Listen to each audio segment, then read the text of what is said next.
Bonsoir à tous, merci de nous suivre sur RTI 1. Cérémonie militaire d'hommage ce matin pour saluer la mémoire et le travail accompli par l'ex-ministre de la Défense, Léon Konan Kofi. Le chef de l'État y a pris part, tout comme les chefs d'état-major des différents corps d'armée. Herman Guivet. État-major général des armées, place d'armes. Le temps s'est figé l'instant de quelques minutes. Des minutes pour saluer la mémoire de Léon Konan Kofi, ex-ministre de l'Intérieur de 1989 à 1990, ex-ministre de la Défense de 1990 à 1996. Un hommage militaire en présence du chef de l'État, Alassane Ouattara, venu s'incliner devant la dépouille de l'illustre disparu et saluer la mémoire de celui qui aura été l'un des compagnons les plus fidèles de Félix Houphouët-Boigny, premier président de la Côte d'Ivoire. Saluant les qualités humaines et professionnelles du disparu, le ministre d'État, ministre de la Défense, Ahmed Bakayoko, n'a pas manqué de rappeler quelques grands dossiers sur lesquels aura travaillé Léon Konan Kofi avant, pendant et après l'exercice de ses fonctions de ministre de la République. Il a eu le mérite d'opérer des réformes en profondeur qui constituent à ce jour des références en la matière.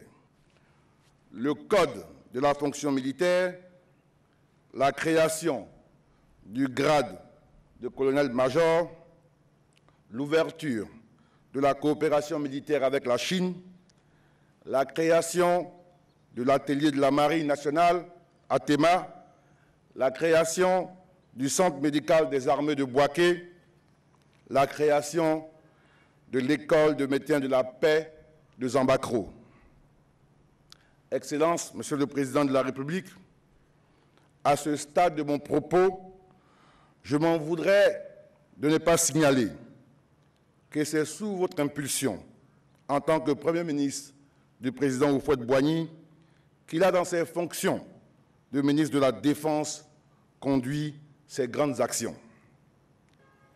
Notre pays perd un grand serviteur de l'État, un grand ministre, un homme bien et un homme de bien.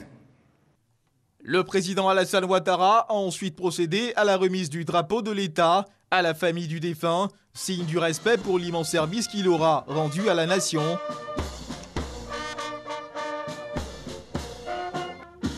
Figure politique reconnue de tous, comme pour l'accompagner pour son dernier voyage, les troupes de différentes sections militaires, aux ordres du lieutenant-colonel Kwaku Kwame, ont défilé sous la diligence de la clarinette militaire, accompagnée par la musique de la garde républicaine. Une cérémonie précédée d'une messe de requiem sur les parvis de la cathédrale Saint-Paul du Plateau. Léon Konan Kofi sera inhumé le samedi 7 octobre 2017 dans la commune de Didiéville, sa terre natale. La police nationale renforce ses effectifs. 92 élèves commissaires de la promotion 2015-2017 ont reçu leurs épaulettes des mains du Premier ministre. Ils ont été jugés aptes à intégrer les rangs des commissaires de police à l'issue de la formation théorique et pratique de 24 mois. Plan national de développement 2016-2020, le ministre du Plan et du Développement a fait le bilan des engagements des bailleurs de fonds en 2016. Il a rencontré les partenaires techniques et financiers et aussi le secteur privé hier mercredi. Il en ressort que ces investissements sont estimés à 38% des 7 700 milliards attendus.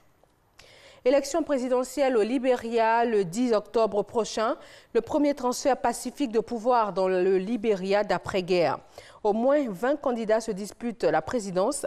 Plus de 2 millions de Libériens se sont inscrits sur les listes électorales.